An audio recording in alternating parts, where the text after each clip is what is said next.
सहना भवतु सहनौ भुनक्तु सह वीर्यं करवावहै तेजस्विनावधीतमस्तु मा विद्विषावहै। ॐ शान्ति शान्ति शान्तिः। ॐ पार्थाय प्रतिबोधितां भगवता नारायणेन स्वयं व्यासेन ग्रथितां पुराणमुनिना मध्ये महाभारतम् अद्वैतामृतवर्षिणीं भगवतीम् अष्टादशाध्यायिनीम् अम्ब त्वामनुसन्दधामि भगवद्गीते भवद्वेषिणीम्। नमोऽस्तु ते व्यासविशालबुद्धे फुल्लारविन्दायतपत्रनेत्र येन त्वया भारततैलपूर्णः Mind the tune. येन त्वया भारततैलपूर्णः येन त्वया भारततैलपूर्णः प्रज्वालितो ज्ञानमयः प्रदीपः प्रपन्नपारिजाताय स्तोत्रवेत्रैकपाणये। No coffee break between totra and vetra. स्तोत्रवेत्रैकपाणये स्तोत्रवेत्रैकपाणये ज्ञानमुद्राय कृष्णाय गीतामृतदुहे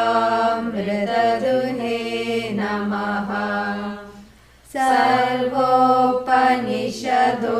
गावः दोग्धा गोपालनन्दनः पार्थो वत्सः सुधीर्भोक्ता दुग्धं गीतामृतं महत्। वसुदेवसुतं देवं कंसचाणूरमर्दनम् देवकी परमानन्दं कृष्णं वन्दे जगद्गुरुम्। भीष्मद्रोणतटा जयद्रथजला गान्धारनीलोत्पला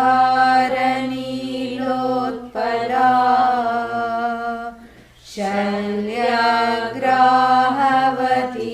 कृपेण वहनी कर्णेन वेलाकुला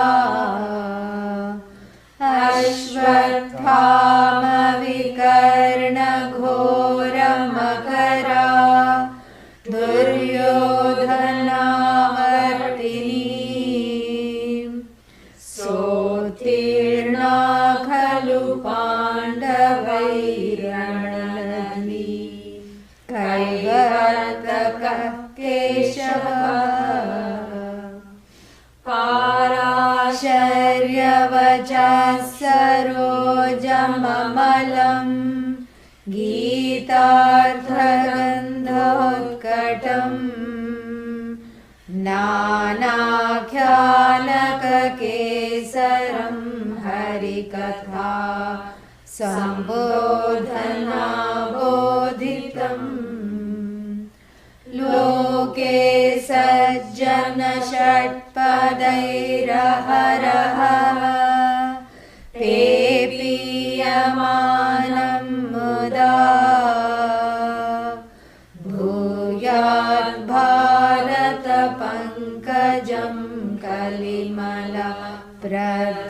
पुंसि न श्रेयसे मूकं करोति वाचालं पङ्गुं लङ्घयते गिरिं यत्कृपातमहं वन्दे परमानन्दमाधवम् यं ब्रह्मा वरुणेन्द्ररुद्रमरुतः स्तुन्वन्ति दिव्यैः स्तवैः वेदैः साङ्गपदक्रमोपनिषदैः गायन्ति यं सामगाः ध्यानावस्थिततद्गतेन मनसा पश्यन्ति यं योगिनः यस्यान्तन्न विदुःसुरासुरगणाः देवाय तस्मै नमः देवाय तस्मै नमः. These are what are called the dhyana shlokas, songs or verses of praise composed in the honor of the Bhagavad Gita, not by Vyasa. They were a later addition by people who valued the Bhagavad Gita, and therefore they wanted to highlight some of the things. And it is customary in the tradition to begin with a prayer. You never start anything without a prayer. You know, everything begins with a prayer, ends with a prayer, and in between the beginning and the end also it is prayer. The idea is we learn to do everything prayerfully. So the action, when it comes from the human mind, is always flawed. First of all, with ego and all kinds of other things. A certain pride, arrogance, or even under self-confidence, fear, anxiety, so many emotions, so little time, right? So they all mar the work, any kind of work that the human being is going to do. In fact, any creative experience that comes not from, is lit up by the human mind, but comes from that godliness, from that place. It is all Shakti, it is all Bhagavan. And in the 10th chapter of this very text, Bhagavan reclaims all the things that you thought were yours. Krishna says, no, they are mine. To have a nice voice, that's not you, that's me. That's me sitting in your throat. You can do something well, hello, that's not you, that's me. He reclaims all the intellectual copyrights of everything ever done. And so to keep one in a humble place, to know that this is all just a flow of which I have been an accidental recipient of this flow. I just happened to be at the right place in the right time and happened to have nothing to do, so that this body mind was used for something wonderful. I can't claim any authorship. And so too, the verses of the Bhagavad Gita here, a lot of things came together for the verses to come through. And what are those things? Those factors are eulogized in the Dhyana shlokas. The first one is the body of the mother called Bhagavad Gita herself. And yesterday I told you that it is a she because she gives knowledge and she is like a mother. And really speaking, a compassionate, functional mother we have to add. Not an, dysfunctional mother. Because usually what happens, in the human realm, the mothering is always either othering or smothering. Nobody knows what mothering is until one comes to the teaching. That is the real mothering. The real mothering is that compassionate presence that that, loves you unconditionally, and as an expression of that unconditional love teaches you about yourself. And the best teaching is to teach you to parent that inner child that is hungry and that is angry, correct? That is the best kind of mothering. You can teach someone to fish, that's better than giving them a fish. So here also this is the best mother, because she teaches you how to. Not only does upashamana, she extinguishes all the angst, but also she teaches you how to integrate this so-called inner child, inner brat, that is the cause of all kinds of fears and tears, which is samsara. She teaches. That's why she is the mother. And here the first verse, we had seen some of the words. The first mantra here is for the mother goddess, which is in the form of an 18-armed goddess. Because 18 chapters, so each one is an arm, a limb of the goddess. Dashadhyayini, and all the hands, 18 of them, are raised in blessing. This is the blessing pose. And why, what are they raining? They are raining non-duality out of each blessing hand. It means that the blessing of the nectar of non-duality. Amrita Varshini, Amrita Varsha. Varsha means rain. Amrita means that oneness that one seeks, which one doesn't know one already is. So this nectar of this blessing of non-duality is raining simultaneously from all 18 hands. So if you miss getting the message of the first chapter, there is the second chapter. Oh, second chapter I slept through, third chapter. And third chapter I was talking to the person sitting next to me, fourth chapter. Fourth chapter somehow, I just couldn't connect to it. Too many avatars, too many things happening. Fifth chapter, it was all about sannyasa and tyaga and everything. I couldn't connect. Sixth chapter, I'm not the meditative type. Seventh chapter. Oh, seventh chapter I understood some of it, but most of it I couldn't understand, because, things about what will happen to me after death started to plague me. Eighth chapter. Okay. Oh, what is eighth chapter? It's all about what happens after death. Oh, okay. I liked that, but then it left me wanting more. Ninth chapter.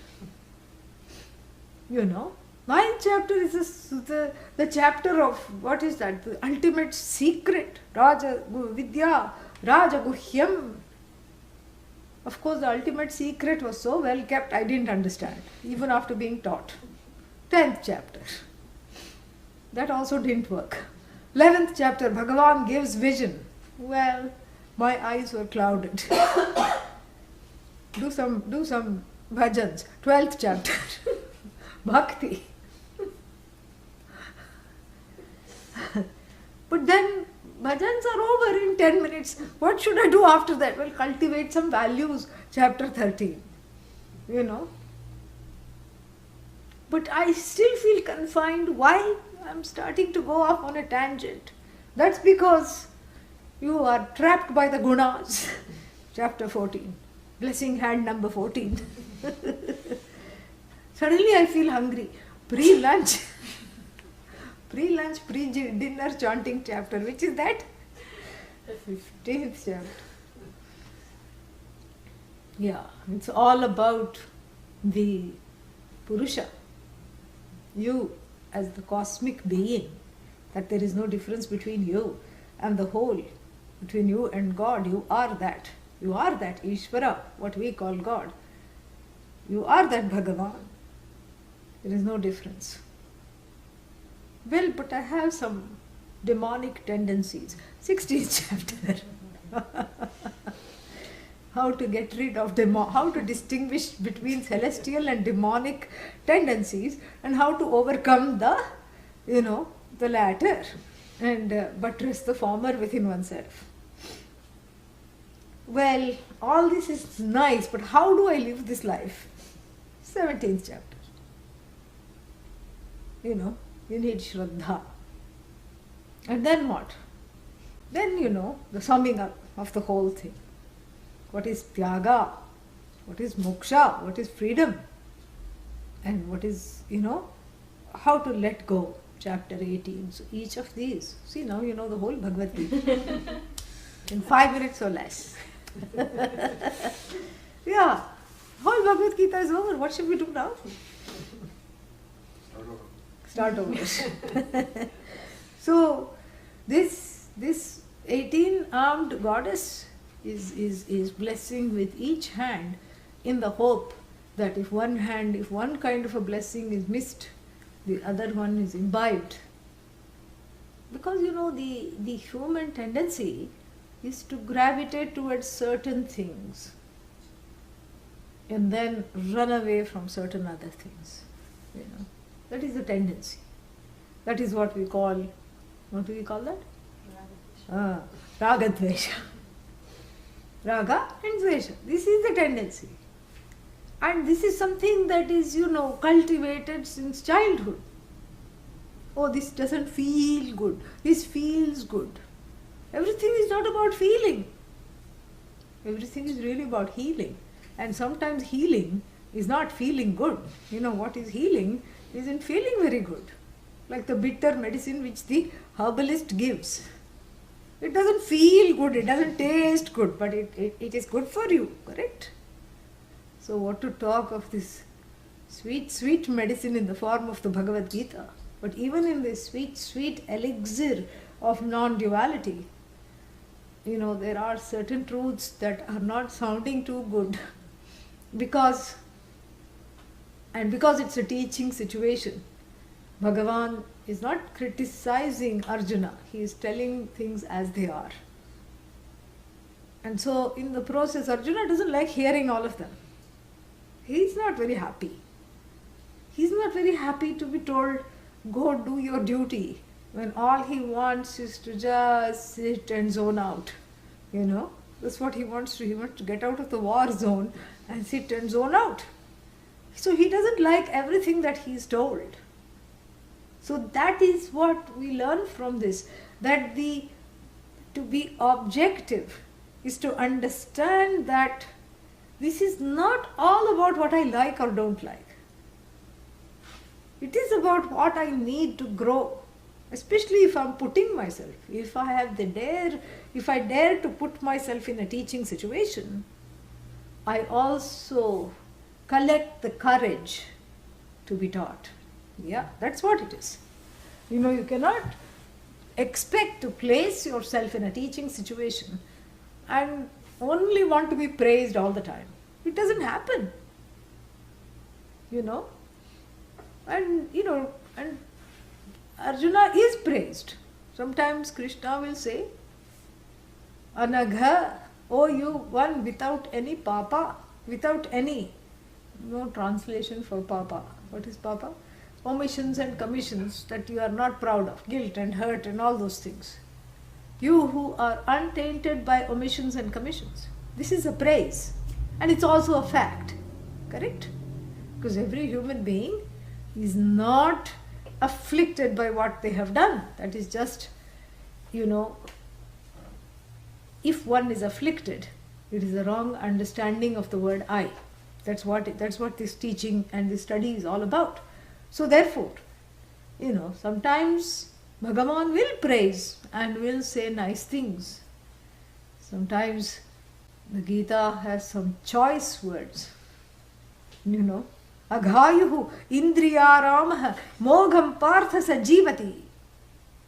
Oh, ye useless ones who are a burden on the face of the Mother Earth. Who are you? You people who just cook and eat for yourselves without sharing, without caring, without taking care of the environment around you. You who live only for the sense objects, to revel in the sense objects. Your life is useless. Your life is full of papa, aghayuhu. Mogham partha sajivati, that person lives uselessly. Mogha means, useless. They are a burden on the Mother Earth. So sometimes the teaching brings out those kinds of things too. That's why there are 18 limbs. Because when one hears these kinds of things, one cannot, even though Bhagavan Krishna talks in the third person, he doesn't say, Arjuna, you are one of them. He doesn't say that. Far from it. He always talks in the third person. From here we know how to talk. We learn how to talk from Krishna only. And he talks in the third person so as to not offend the student sitting in front of him. But still, you know, being sensitive, one recognizes that in oneself. That is the whole idea. And if there is any resonance, one corrects it immediately. This is all about studentship. And so that therefore we need manifold blessing hands so that I may always be a recipient of this teaching. If one hand is missed, the other hand may always be on my head, bringing me back from taking a forsaken path, a path that I myself had forsaken. I go back on that because I'm hopeless, I'm hapless, I'm helpless. So, oh Mother, shower me with this rain of immortality. Pun intended. Hey Amba, I invoke you repeatedly. Tvam anusandadhami. Anu always means in keeping with.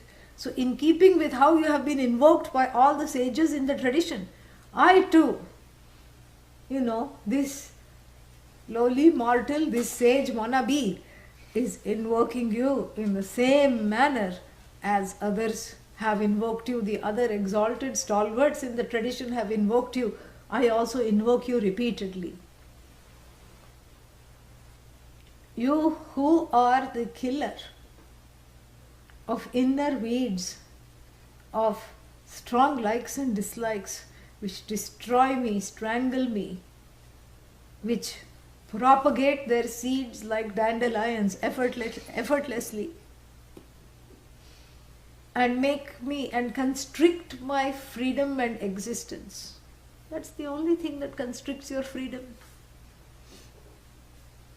Not other people, not other things, not other beings, not the climate, not even God. Even though that sounds odd. What constricts is what makes your own life a miserable hell is being strangled by the reeds and the weeds of desire.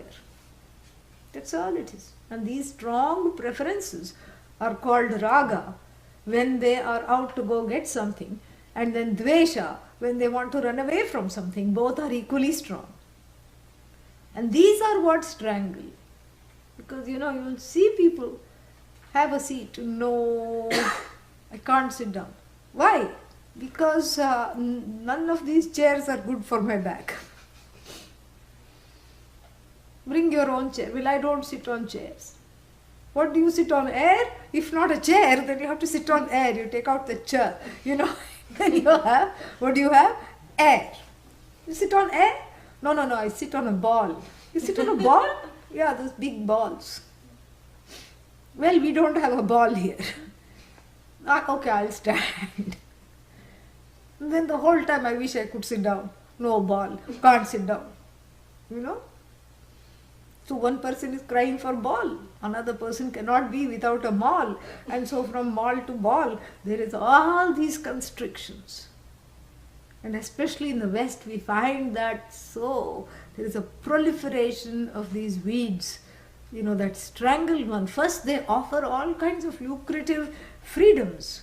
Oh, you are free enough to eat alpha. It will make you an alpha person. It will make you in the pink of health. Eat alpha. Okay, good. Eat some alpha. But don't become a cow in the process.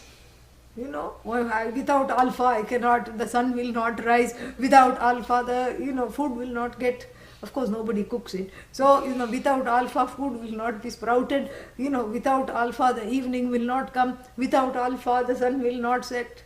Alpha dreams, alpha nightmares. Alpha nightmares? Life without alpha, that's the nightmare. This is how this innocent alpha, what has alpha done? Alpha has not done anything. Even though it says the same thing twice, alpha, alpha. It's just repeating itself, that's all it's doing. It's not doing anything.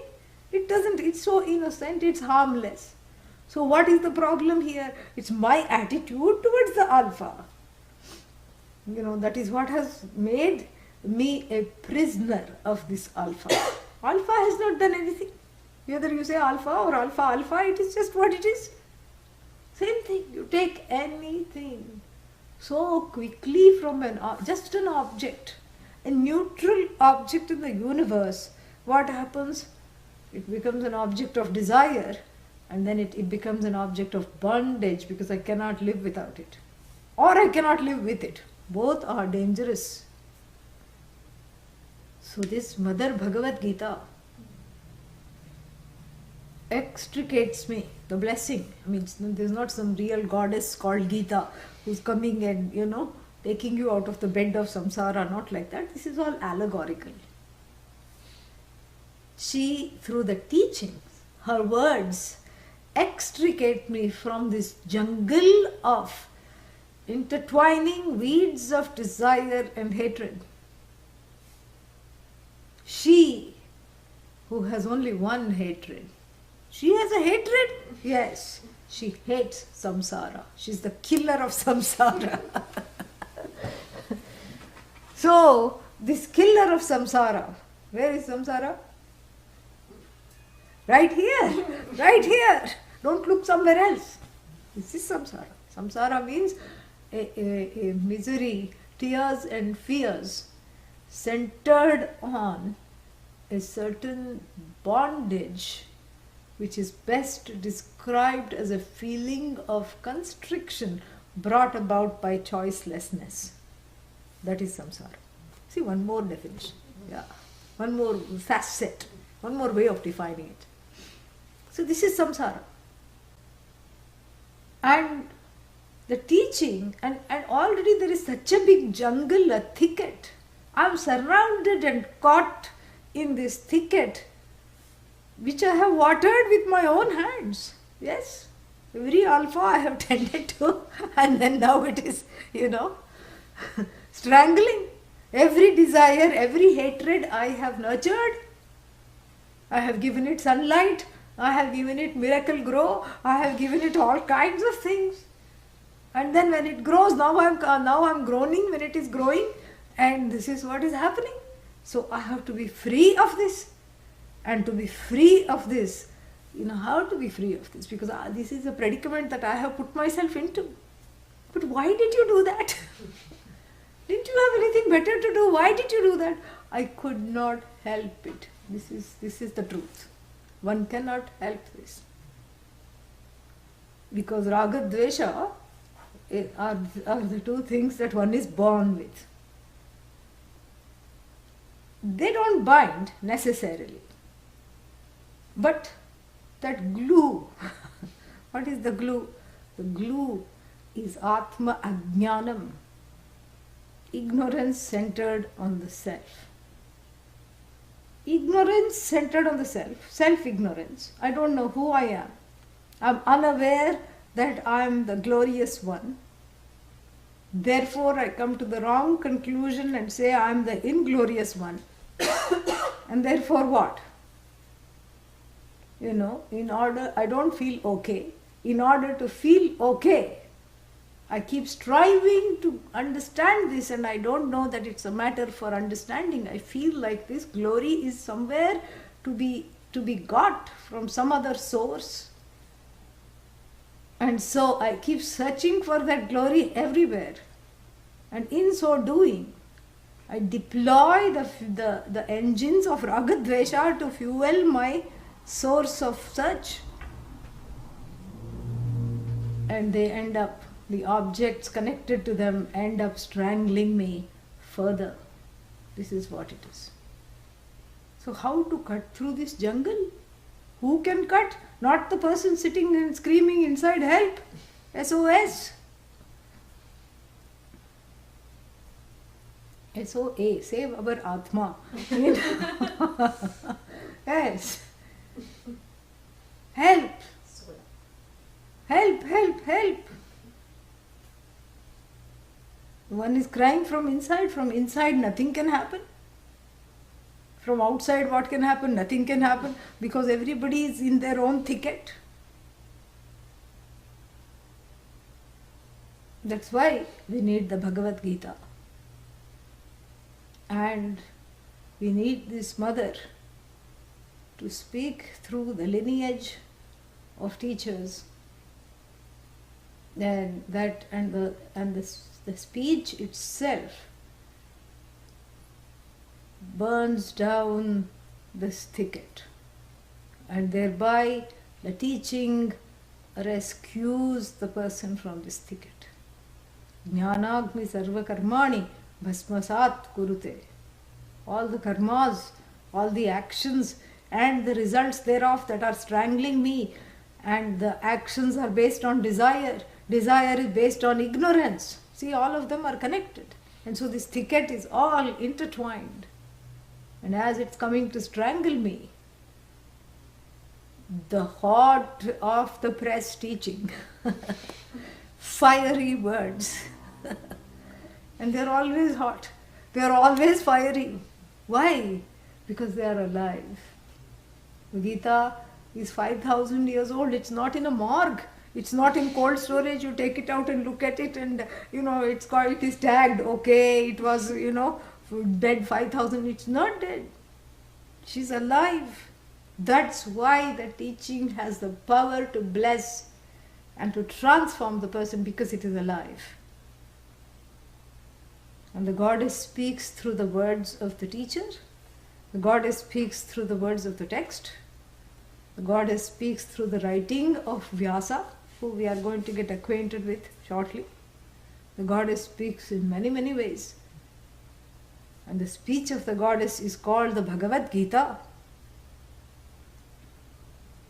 So she has only one dvesha. She is the samsara offer. She offs samsara. Killer of samsara. The destroyer of samsara.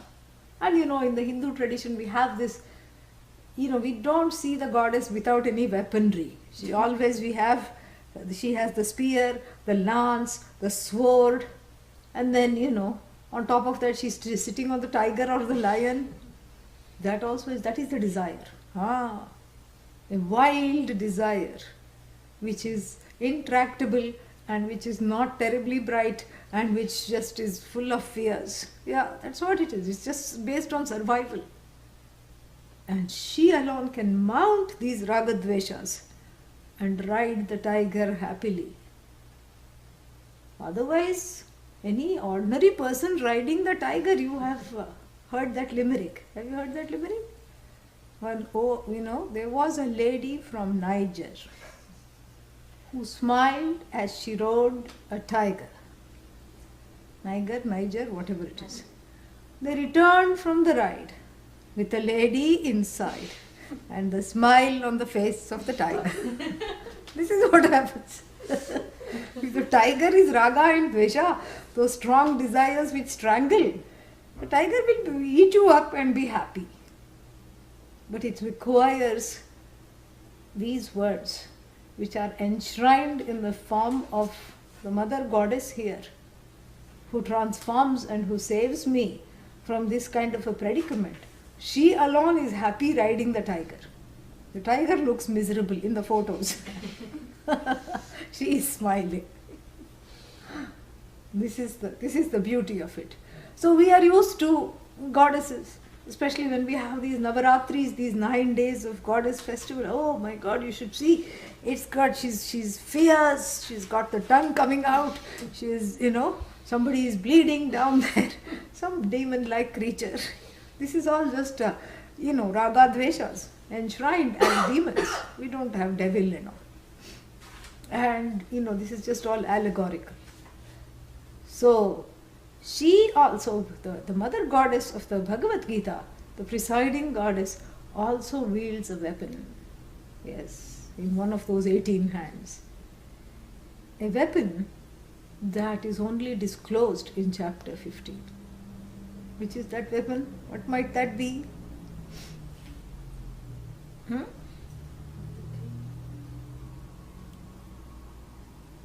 Try again. You know it. Weapon, I'll give you another hint. Weapon means shastra in Sanskrit. Who also told you where to look? Chapter 15? Ah.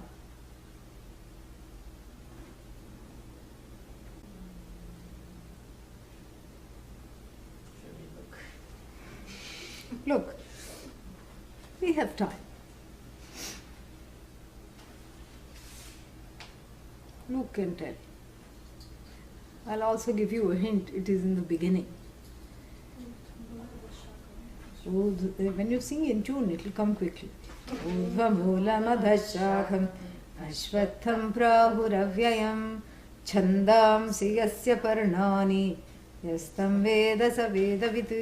Then adhaschodvam prasrutastasya shakhaha gunapravriddha purushah vishaya-pravalaha adhascha mulanyanu-santatani karmanubandhini manushya-loke narupamasyeha tathopalabhyate nanto chadirna cha sampratishta ashvattamenam suvirudha-moolam. Now it is easy. Yeah. Now that you have chanted so much, this is very easy. Thank you.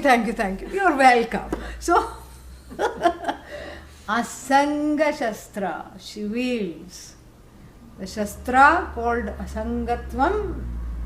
What is Asangatvam? Uninvolvement. Uninvolvement is the weapon of killing the samsara tree. Felling the samsara tree with a weapon of uninvolvement. That is the weapon. Every goddess has a weapon. And here the Mother Gita's weapon is disclosed only towards the end. Because in the beginning one is not able to handle it. A lot of preparation, mental preparation is needed. Otherwise involvement is everyone's middle name. Yeah. Because that is seems to be everyone's nature that one cannot be without. And so here, Bhavadveshini, she is the killer of samsara. This is why I am talking about how does she kill samsara? By showing samsara the weapon, the scythe of uninvolvement. Samsara runs away, saying, Mummy, save me. That's all is needed. Yeah. Samsara is entanglement. An entanglement antidote is what? Disentanglement. Or rather, knowing that I am not entangled to begin with. Yeah. That knowledge becomes a samsara detangler. It is wonderful. And this whole teaching is about how to craft this weapon, how to sharpen this weapon and keep it sharp and ready. Any time an attack of samsara strikes you, you just go like this and you don't let it grow into a thicket. You become a samsara manager, you just go. Yeah. Just like weeds, when you weed, you don't wait for it to grow and propagate and, how are you doing today? You don't talk to it. Yeah, you don't even tell it the time of day. As soon as you see it sprouting, you just quickly uproot it from the roots, correct? Yeah. Poor weed. Poor thing. But anyhow, that's how you do it. So too here with the raga dvesha, those weeds, you don't grow them and give them, compost and organic fertilizers and until they just come and, and you start feeling short of breath. You don't wait till then. You deploy the shastra before that. This is what the whole thing is. So too, like all the mother goddesses in the tradition, she's wielding in one of her hands I mean, the verse doesn't say it, but it implies it when it says Bhavadveshini. She's wielding in one of the 18 hands this weapon of uninvolvement. And we can, imagine so many things because this is the goddess. We can imagining her holding the book in one hand, the Gita book which she is presenting to the Jiva, this individual. We can imagine her having a Jnana Mudra in one hand, the posture of knowledge that is going to be attributed to Krishna later on. So we can imagine so many things. And so this way, O Mother, you the killer of samsara, by deploying this weapon of uninvolvement, teach me this. And in the fighting traditions, usually what happens is that when you go learn archery, what happens is that after you finish your lessons, the teacher will present you with a bow and arrow. Correct? Yeah. So here at the end of the study, she presents you with that weapon. She blesses the weapon, and so that it becomes yours, nay, it becomes you. This is what it is. Very beautiful. And so, O Mother, you who reign, who shower this oneness, because once the thicket has been destroyed, this thicket of desire, useless desires, useless wants have been destroyed, what reigns is that immortality. There is no death, there is no fear of death, and because I know I'm uninvolved so much, even with my own body I'm uninvolved, and so I know the truth of myself as indwelling this body, but not as just the sum total of this body. And therefore when the body drops away, I don't say, I am subject to death. I'm not subject to death. Body dies, body comes back. I am one with the immortal, self-revealing consciousness where I place the I. And so this knowledge, where the first time the weapon was presented to Arjuna, Arjuna the warrior, Arjuna the great, Arjuna who is the only being in the whole history of humankind to have visited heaven while still alive. Shiva's heaven. We have many heavens. Yeah. We're not content with just one. So he went to Shiva's heaven called Kailasa to get a special weapon, Pashupata. And it was a mantra powered missile. It had the name, you could inscribe the name of the person you wanted it to go and attack, and no matter where the person was, in any of the 14 universes, it would chase and go and get the person. You didn't have to have a good aim, nothing. So he went to Lord Shiva and came back. And so he is the king of weapons. He has so many weapons, he doesn't know what to do. Like sometimes you go to these retired soldiers' houses and they have a gun room and they have a weapons room. His whole palace was full of weapons. And he could tell you a story about each one. This arrow, I began my career with, I was 5 years old, and the tip is bent because it went and hit a elk in the woods. He can say that. This one, this is the arrow that pierced the dead fish, which was circling above the waters in the palace of the king of Drupada, and then this fish, dead fish, was circling above on a little chandelier, and I had to look at the moving waters and then, aim at the eye of the fish. This is how I won Draupadi's hand. He can tell you a story about each one. But what is the use of those weapons? And this weapon was of asangatvam. This weapon of how to keep samsara at bay, how to protect oneself and defend oneself from the onslaught of samsara, was given by the mother. How? By Bhagavan Krishna. The mother is now non-separate from the words of Bhagavan Krishna. The one that we are eulogizing as the mother, who is she? She is the teaching of this knowledge that frees from samsara. So the mother has joined the speech of Lord Krishna. So this is the best praise for this knowledge, because it has come directly from Krishna. Therefore you have to give it a second chance.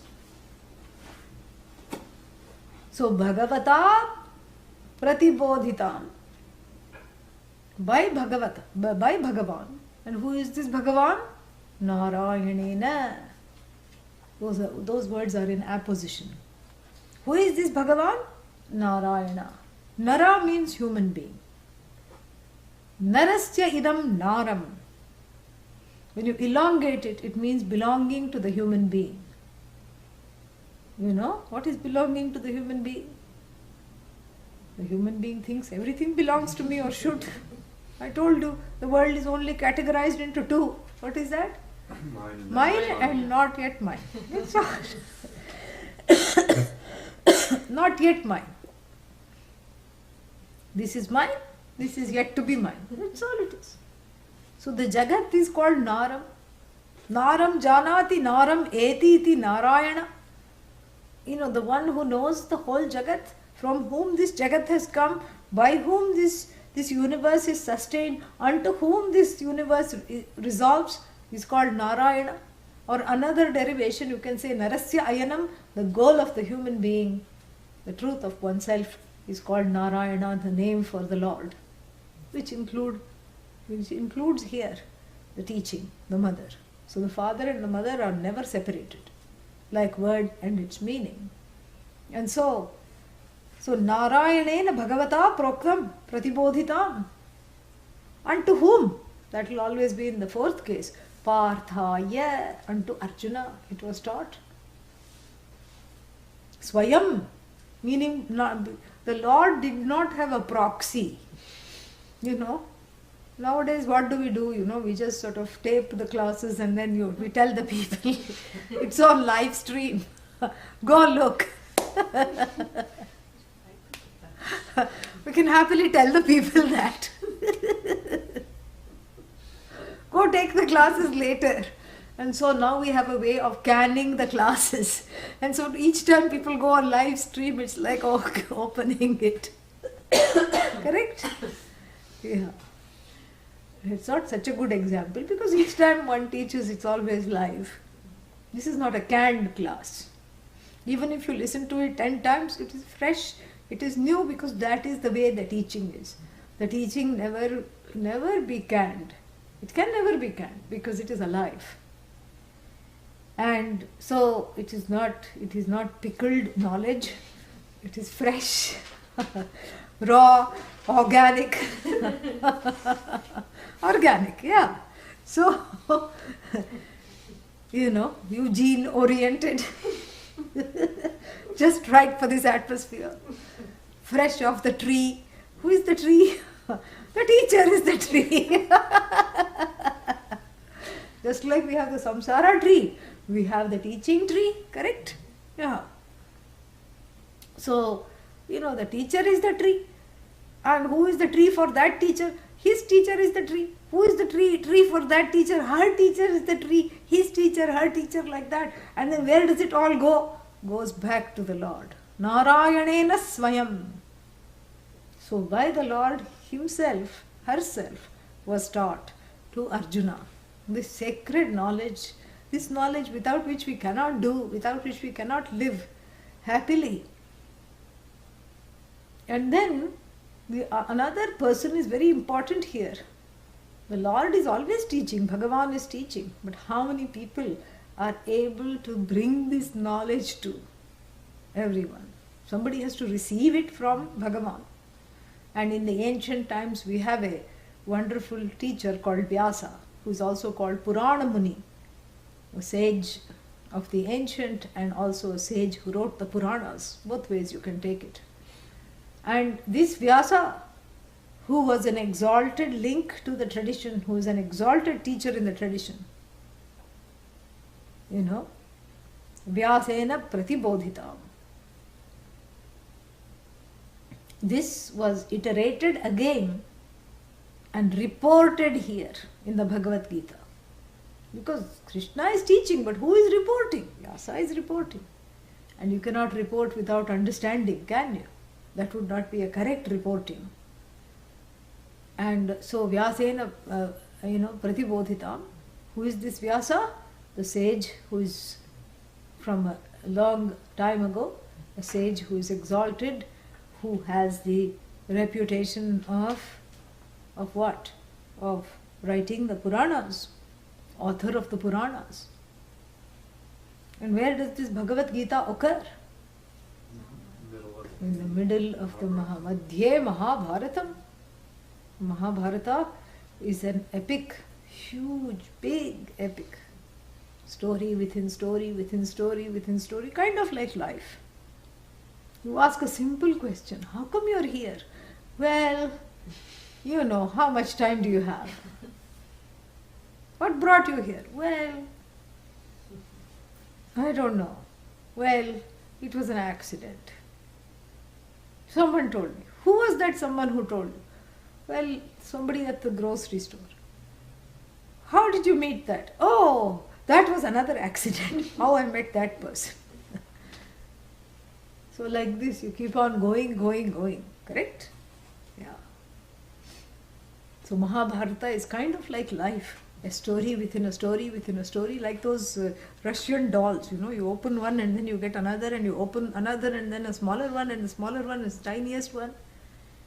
And then the last one you keep trying to open and then the host will say, no, that is the final one.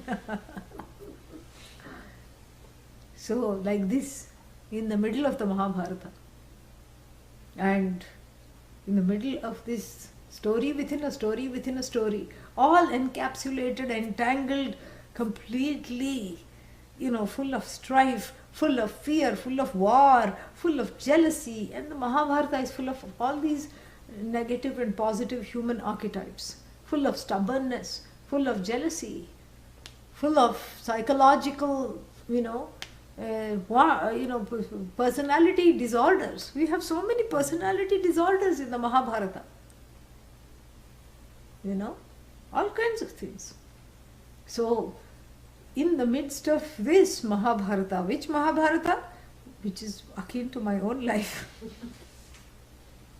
May, and the rest of it we have seen. Advaita, may this goddess of immortality, which is in the form of the speech of Bhagavan, may she reign, may she bless me with all 18 hands, and may she reveal that weapon which cuts the samsara tree completely, forever, once and for all. May she, the destroyer of samsara, bless me with this teaching which is in the form of a weapon, this weapon which is in the form of the teaching. This Bhagavati, this Bhagavan's power. And may she do that.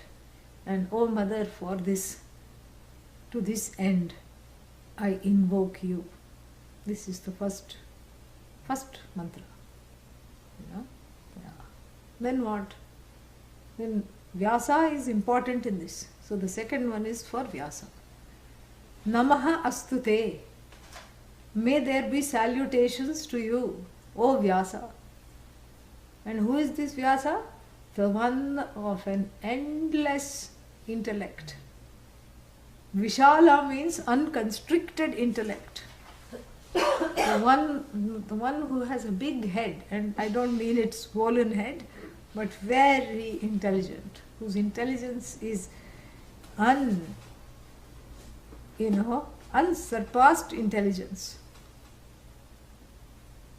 And also they say that Vyasa was a very beautiful man to look at, because he had these huge, beautiful, big eyes that are compared to the petals of lotus.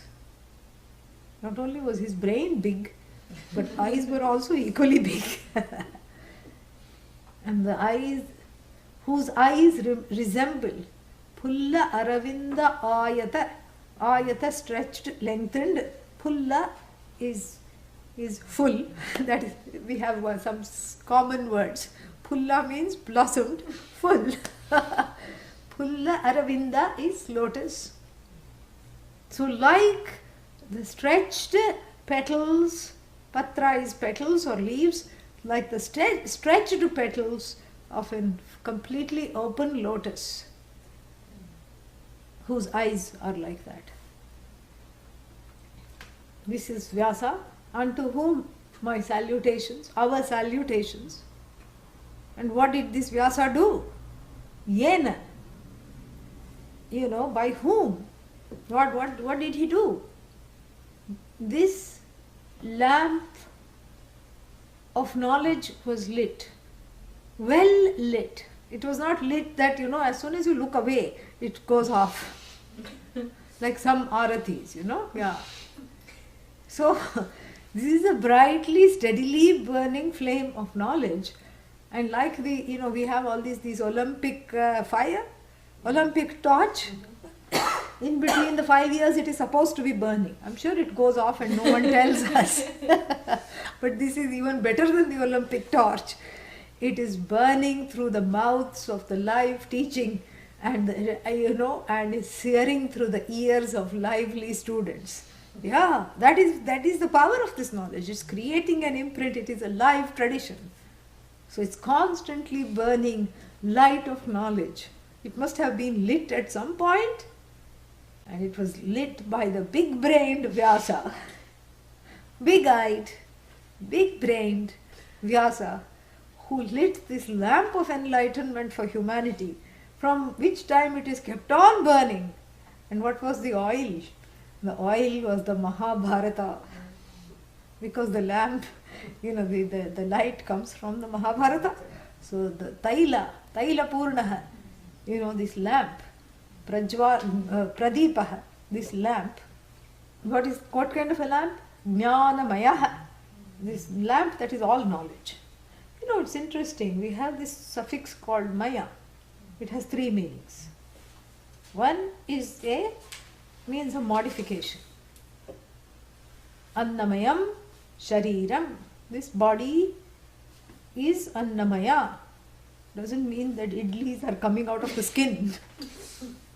Right? Even though it may feel like it. But that's not what it means. Annamayam Shariram means what? You may eat the idlis, but then what happens to the idli? It gets turned into nutrients, blood, bone, marrow, all these things. Correct?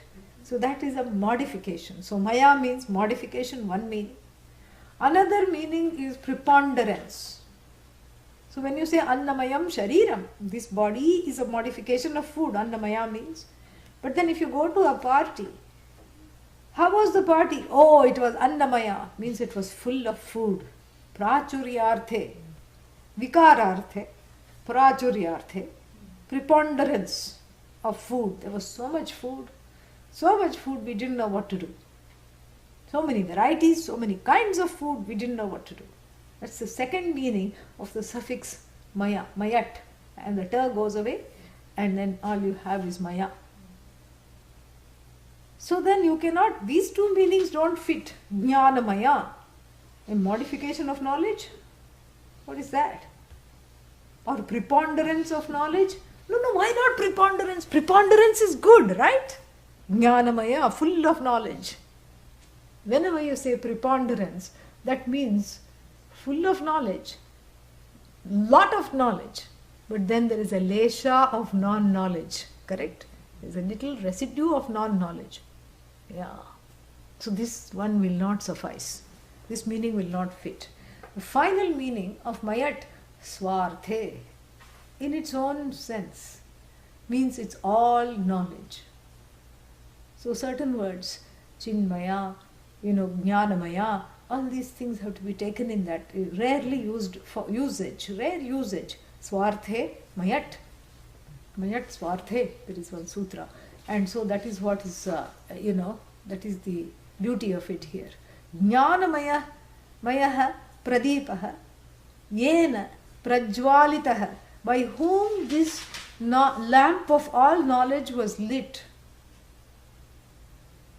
O you Vyasa, Namaha unto you. And the lamp just cannot be lit, correct? If you just light the wick, what will happen? It will burn out.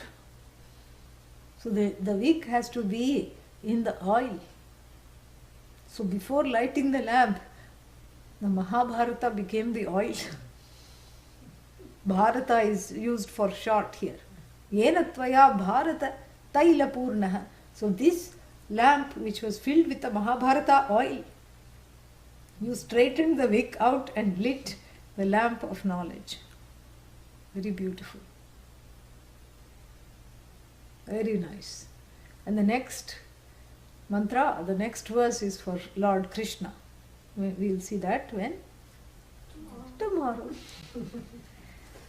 Om Purnamadah Purnamidam Purnat Purnamudachyate Purnasya Purnamadaya Purnamevavashishyate.